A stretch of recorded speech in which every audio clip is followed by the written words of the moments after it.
Believe it or not, there are several millennial Republicans heading to Congress in the U.S. House of Representatives. Today on Jimmy at the Crossroads, we're going to pick up our series of interviews with the incoming millennial freshmen in the U.S. House. Today, we will talk with the Congresswoman-to-be for Florida's 3rd Congressional District, Kat Cammack. Here on Jimmy at the Crossroads, coming to you in partnership with the Washington Examiner, and we're getting started right now.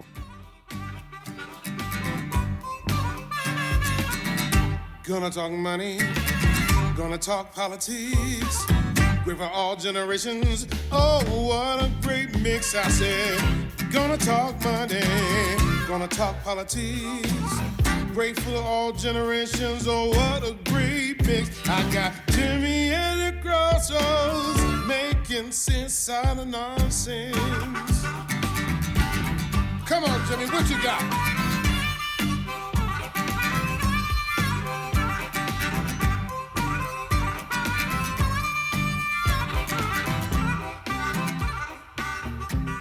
Hello, my friends, and welcome to another edition of Jimmy at the Crossroads. I'm Jimmy Sengenberger, once again coming to you in partnership with the Washington Examiner, and it is such a pleasure and a privilege to be with you once again here on the show that surely is the only one with a host who actually plays harmonica with his own theme song. And I don't think I credit enough the amazing, talented Biff Gore from the 6th season of The Voice, who co-wrote that song, played the guitar, and did the vocals. Be sure to check out the ambassador of soul, Biff Gore. So great to be with you today, again, in partnership with the Washington Examiner. Please do like and share this video. We appreciate your support. And also be sure to follow the great work by our friends at the Washington Examiner at washingtonexaminer.com. So I was just so excited when I saw a few different pieces of news.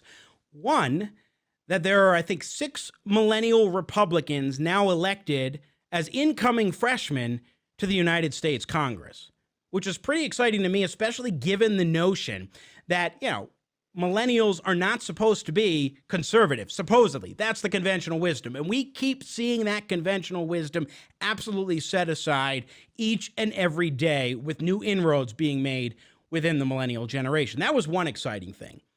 Another exciting thing for me, especially as a Coloradan, is that we have a new millennial congresswoman for the 3rd Congressional District who we spoke with just a couple of weeks ago, Lauren Bobert, newly elected congresswoman for the 3rd CD in Colorado.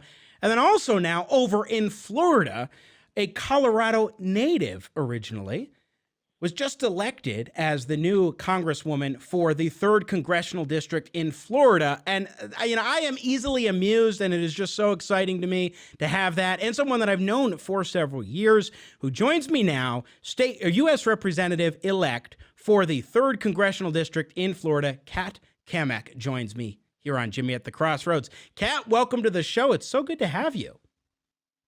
Hey, Jimmy, it's good to be with you. And that is one hell of an intro, I have to say. Thank you very much. I love it. We were talking off air. You got to have fun. Otherwise, you said this. What are you doing? Exactly. What are we doing? If you're not having fun, what are you doing? Do you But think yeah, you're no, going to have... Do you think you're going to have fun in Congress? Are you looking forward to actually having a fun time in the most divisive place in the country? I'm pretty scrappy. I'm a gritty type of individual, and while I'm only 5'3", I tend to fight like I'm much bigger than I am.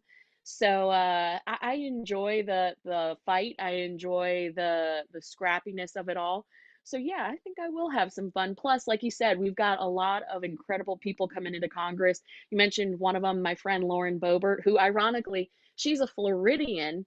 And she's now taken the 3rd district of Colorado, and I'm a Coloradan, a native, and now I'm taking the 3rd district of Florida. So we kind of did a swap there, and we're going to have a lot of fun. We're going to work really hard. We've got a lot to do, incredible challenges, but yes, we're going to have some fun. I am easily amused. So when I realized that I made a point of saying that after my interview. I should have brought it up during my interview with Congresswoman-elect Lauren Bobert, but I might as well talk a little bit about it with you. One thing, too, that we have a distinction of is back when you were in Colorado before you made your trek out to Florida, you were a district intern for former Congressman Mike Coffman. And I think about 6 months after you left his office, I served as a district intern for Congressman Mike Coffman. Yes, yes. Mike was the very first person that I was involved with in a political circle, and of course, you and I are LPR graduates Mhm. together, and Leadership Program of the so it's been Rockies, for a those who don't know. yes, yes, there you go with those acronyms, like a typical politician.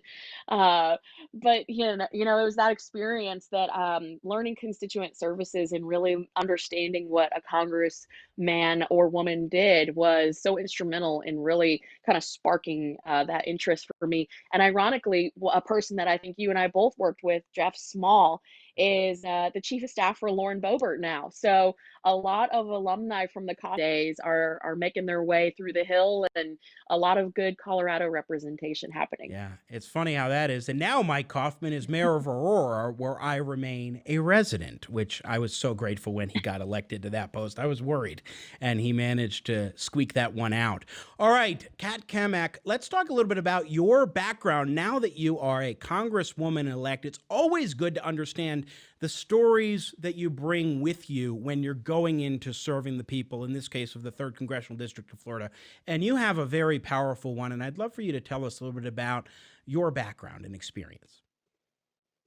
Well, I grew up in Castle Rock, Colorado, on a small cattle ranch out there, daughter of a single mother. My family had a commercial sandblasting business in Denver, and so I just grew up, in a working class family.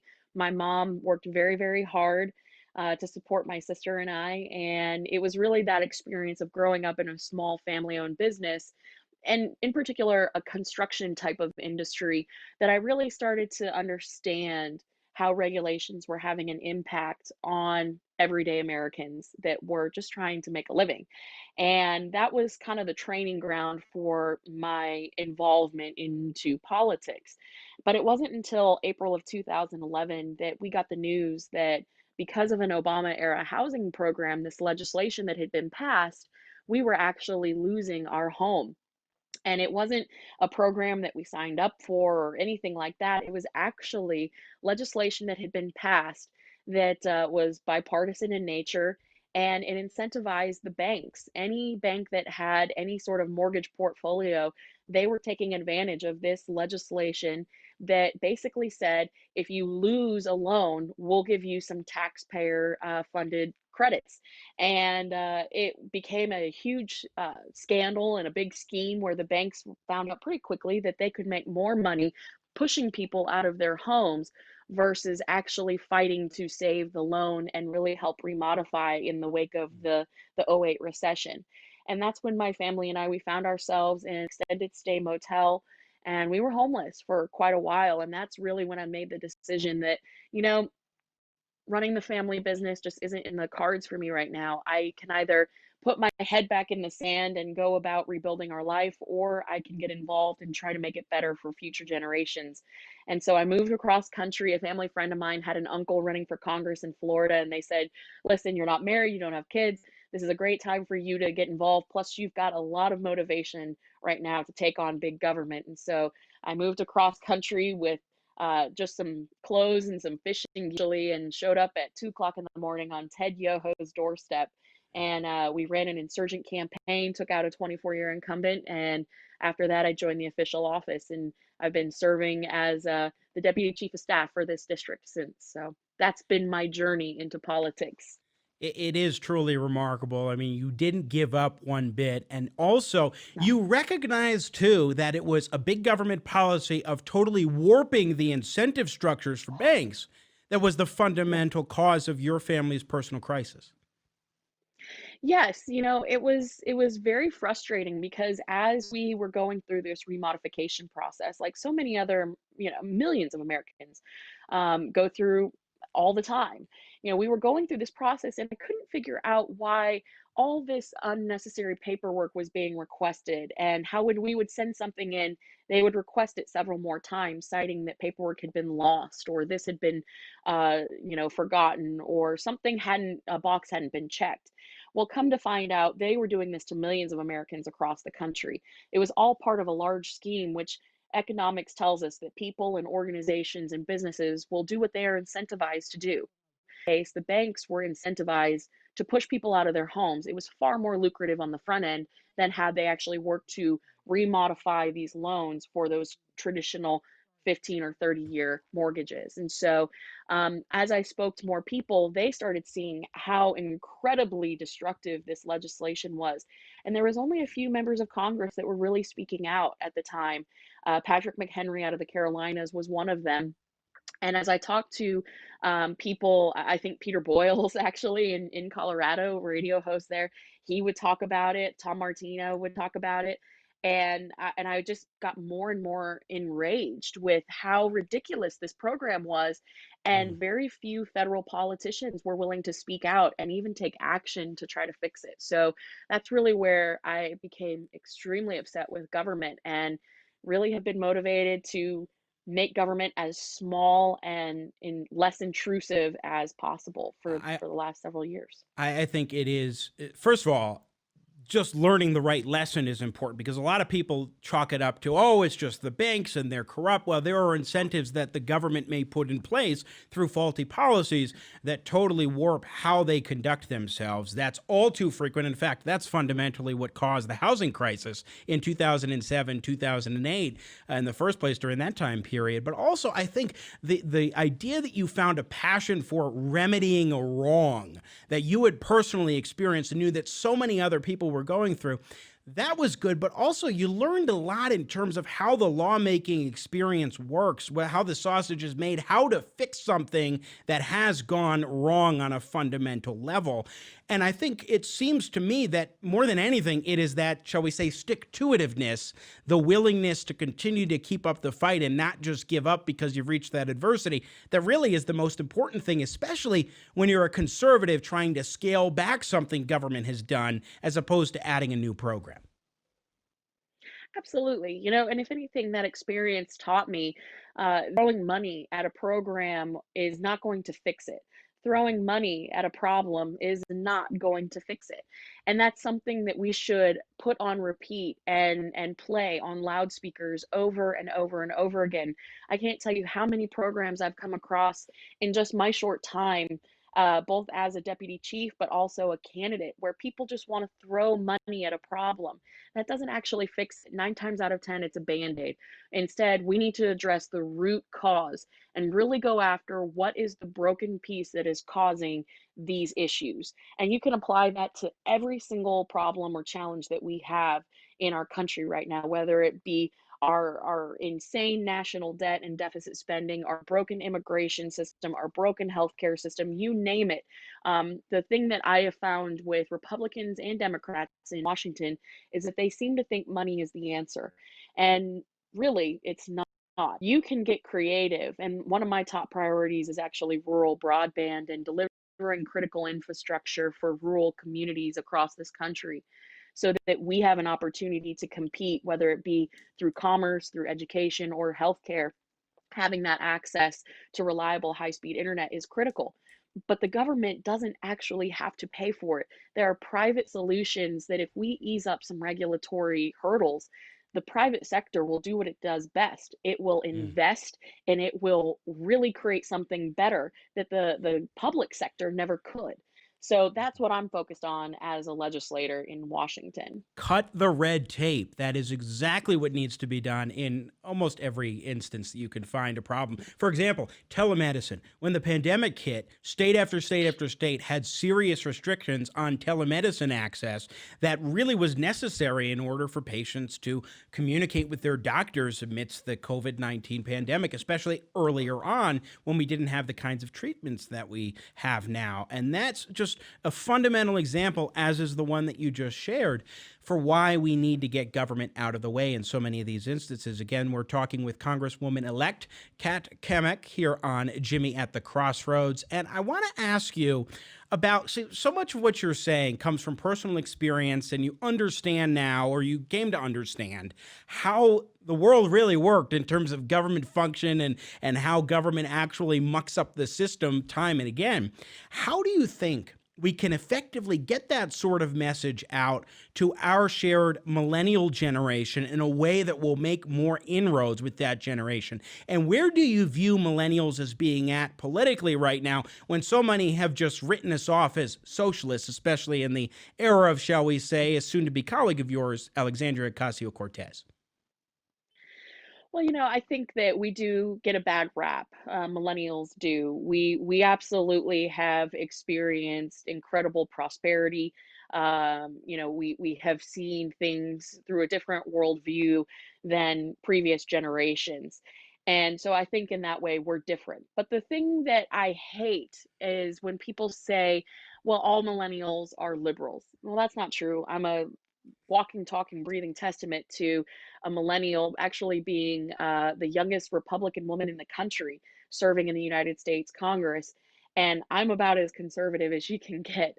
That being said, my experience with millennials and folks in my generation and the Gen Zs coming up right Mhm. behind us is not so much that they are conservative or liberal one way or the other. The thing that has been consistent amongst this generation is the need for why.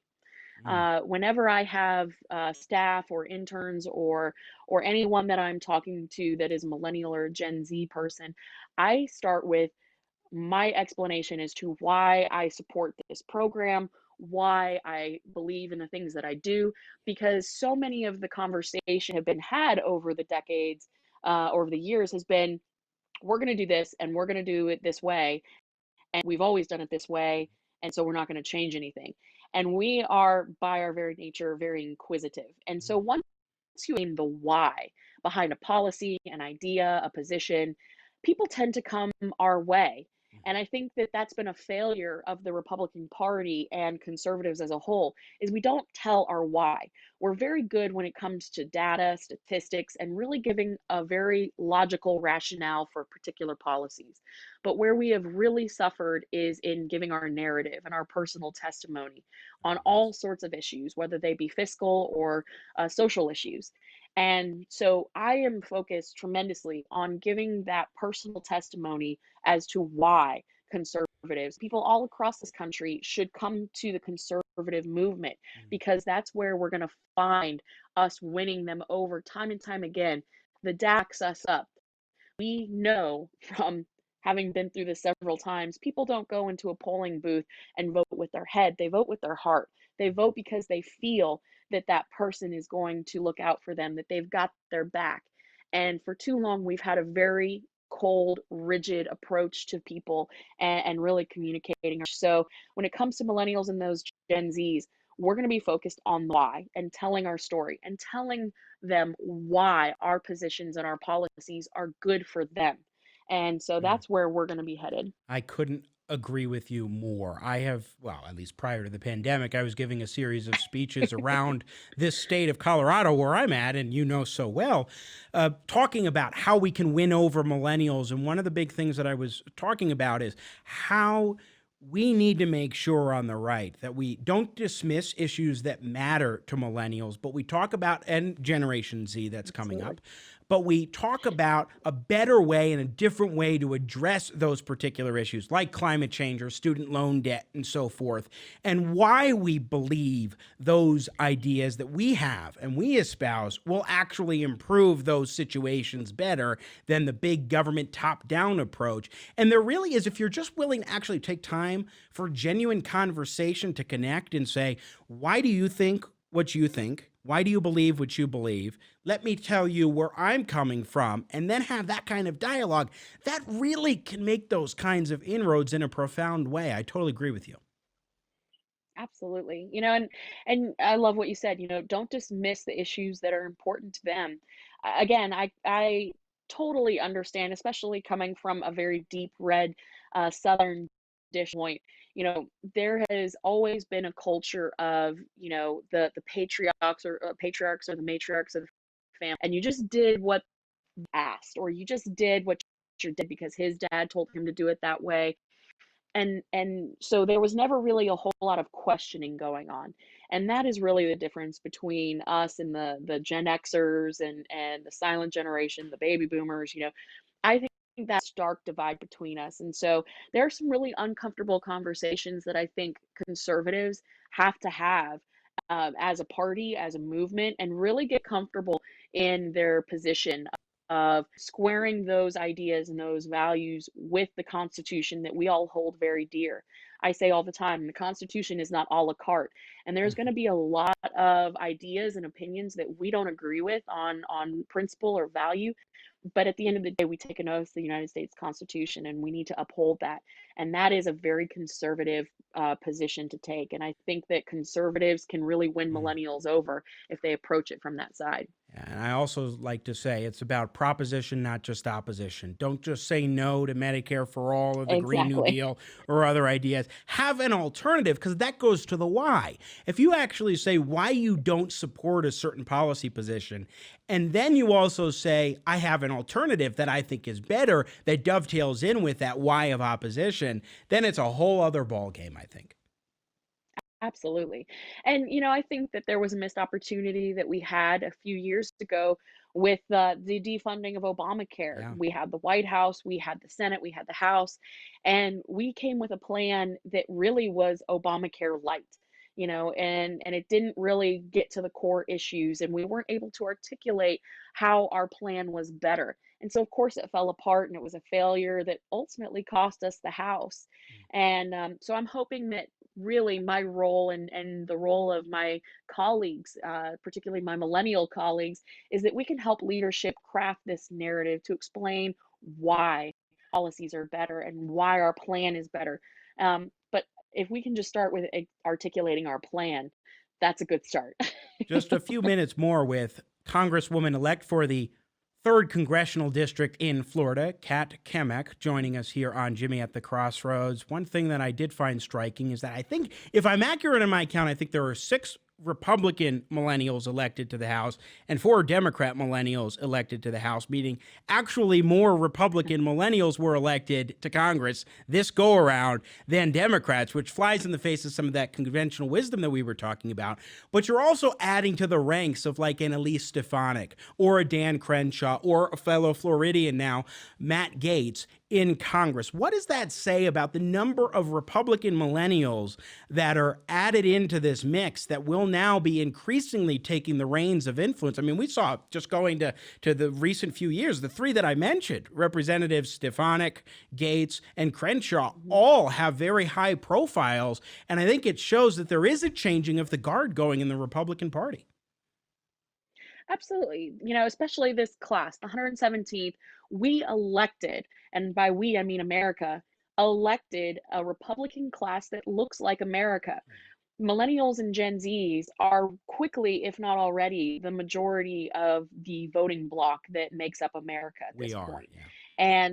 And so that combined is a sign that we need to have that representation in Washington. And women that have been elected, it's a historic year for Republican women. I think our freshman class for Republicans is 43, 44. We're still picking up seats, and of course, there's challenges in different parts of the country.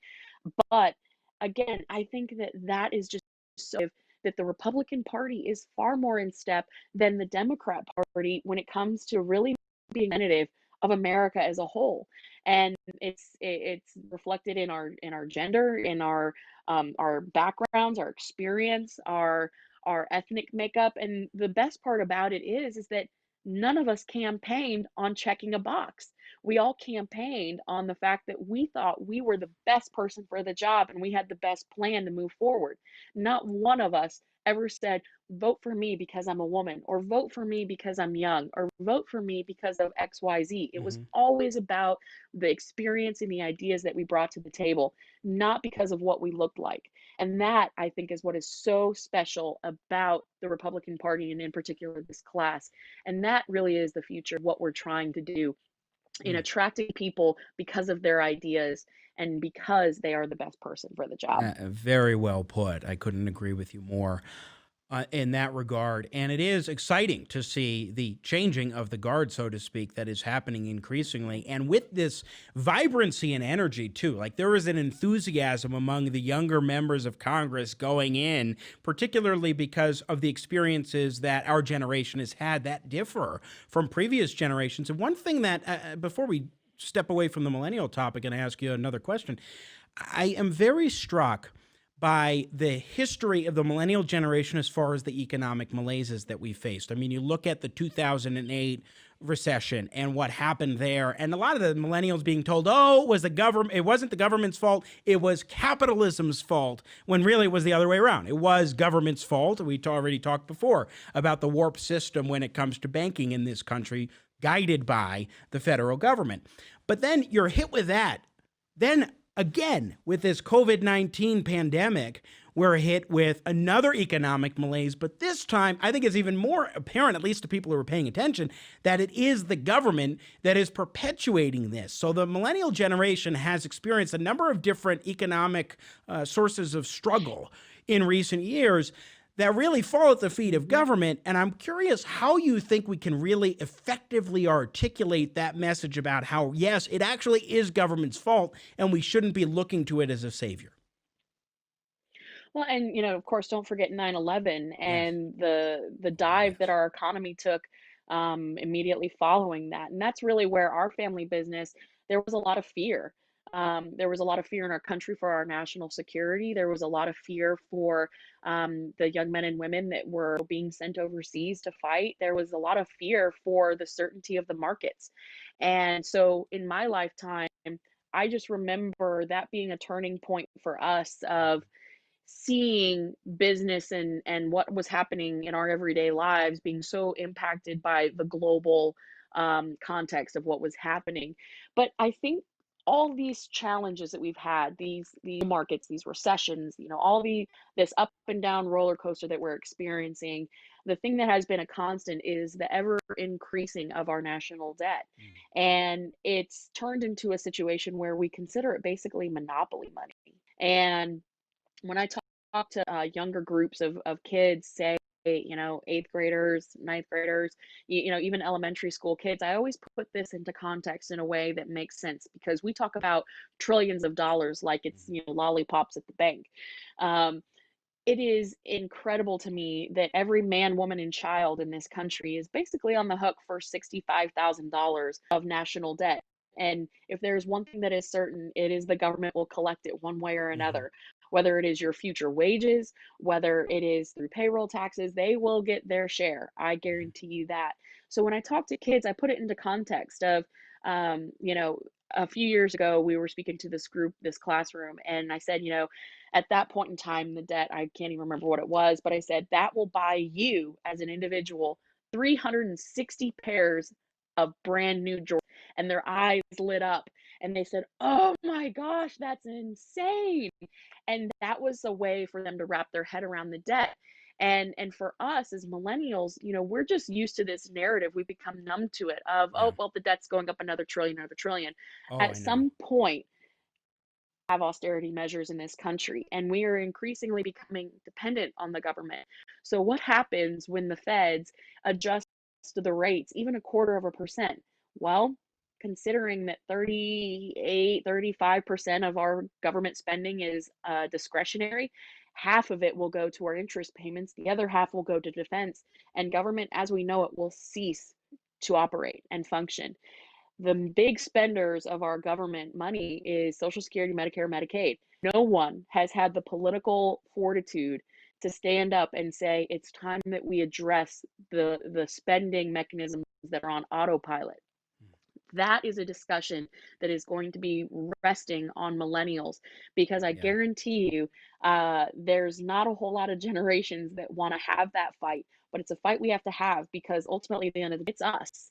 Mm. It's not our children, it's us that are going to be paying for this. So Yeah. the national debt is something that you're going to see millennials go after. And we're going to Yeah. make some changes, even if it's something small like going from baseline budgeting to zero-based budgeting.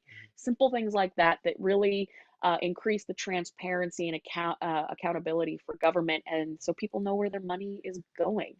This is what's on the agenda for us. Your analogy with the national debt to kids about a pair of Jordans, I mean, that kind of analogy is absolutely essential to boiling down so many of these issues that seem complex. You're absolutely right about just the mind-blowing nature, the eye-popping nature of the national debt. I remember 2009, 2008, in the spring of 2008, when I was competing as a senior in high school in speech and debate, doing speech. My speech was on the national debt, and it was like $9 trillion at that time. And now we're well over $20 trillion. And I don't even know how we got there in a span of what, like 12 years? It's absolutely astounding. So that leads me to the final question I wanted to ask you before we let you go. Congresswoman-elect Kat Cammack, our guest here on Jimmy at the Crossroads from Florida, 3rd Congressional District. And that is, what are the top issues on your mind? Clearly, the national debt and regulation are among them. What else are among the issues that you really want to address once you get to Congress come January? One for me is rural broadband. I think it's ridiculous that in the 60s we can put a man on the moon, but in 2020 we can't even get a solid internet connection. um, so for me, that is paramount. We have so many Americans around this country that have either very basic access that isn't fast enough or reliable enough in order to actually run a business or conduct classes. With COVID, everything has been moved pretty much online. And then, of course, for healthcare, especially in the rural parts of our country, telehealth is of utmost importance to really preserving rural America and restoring rural America. So, rural broadband is something that I'm going to be laser focused on. I want to create the blueprint for how a member of Congress can deliver rural broadband in their district. I'm going to start with my own, and then I want to give that blueprint to members all across this country so that they can deliver that same plan in their district so we can get folks connected. That's the great equalizer. We have too many Americans that either have no access, limited access, or are underserved. And that goes for urban and rural communities. So that's my top priority for sure. Number two is securing our critical supply chains, really reinforcing the homeland. Obviously, being in a Floridian district now, being a Floridian, I have a lot of coastline, so we have a lot of experience with border security. But of course, growing up in Colorado, Denver was basically a sanctuary city, so we have a lot of experience dealing with immigration issues, and that's something that I have a guest worker plan. The legislation has already been drafted, and we've been working on it for several years. We're going to be continuing to work on fixing immigration. It's just one of those topics that has been left out in the cold, and so we're looking forward to making sure we advance that. But when it comes down to it, really focusing on the things that are outlined explicitly in the Constitution, protecting our Second Amendment rights, really protecting the First Amendment, freedom of religion, freedom of speech, really making sure that we're adhering in our federal roles to the duties that are outlined clearly in the United States Constitution. That's what I'm focused on. So it's a long road that ahead of us, but we're very energetic. We've got a lot of enthusiasm on our side. I think we'll be able to get it done. Excellent. Well, Kat Cammack, again, the Congresswoman-elect for Florida's 3rd Congressional District, among the millennials on the Republican side of the aisle, entering into the U.S. House of Representatives come January. Congratulations again. So thrilled that you're getting into the halls of Congress now, and I really appreciate you joining us. I look forward to many more conversations as soon as you are sworn in as Congresswoman for Florida's 3rd. Congratulations again. Thank you so much, Jimmy. Once again, Congresswoman-elect Kat Cammack of Florida's 3rd District, joining us here on Jimmy at the Crossroads, one of, as I believe I'm right in this count, 6 Millennial Republicans elected to the freshman class in the U.S. House of Representatives, which is pretty exciting, especially because, first, it demonstrates that you don't have to be a socialist. In fact, you shouldn't be a socialist, or a liberal. In fact, you shouldn't be a liberal in order to be a millennial. It's not a prerequisite. You can indeed and should be center-right, conservative, libertarian, what have you. Focus on that individual liberty, free market, and limited government mindset. But then it also shows that there is a changing of the guard happening in Washington, D.C. right now, which is deeply encouraging to me, that we see this next generation rising, especially on the Republican side of the aisle. There's a lot to be encouraged about in that regard. So my thanks again to Congresswoman-elect Kat Cammack for joining us. And I do still find it funny, since I'm easily amused, so are they. Kat Cammack and Lauren Bobert, again, Congresswoman-elect for Colorado's 3rd District. They basically swapped states. Bobert is a Florida native now representing Colorado's 3rd. Cammack, a Colorado native, now represents Florida's 3rd Congressional District.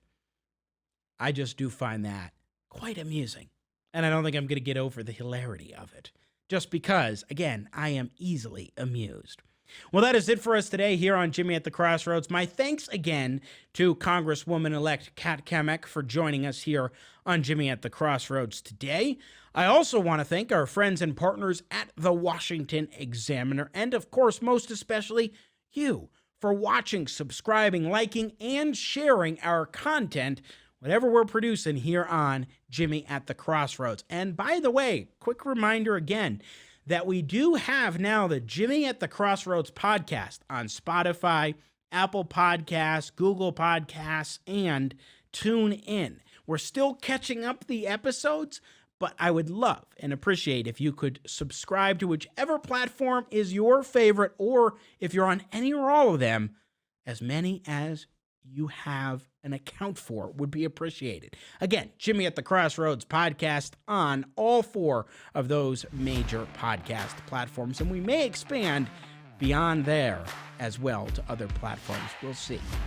Indeed, that is it for us today here on Jimmy at the Crossroads. Thanks again for being along for the ride. We'll be back with so much more, including our series of interviews with Republican millennials just elected to the United States House of Representatives very soon.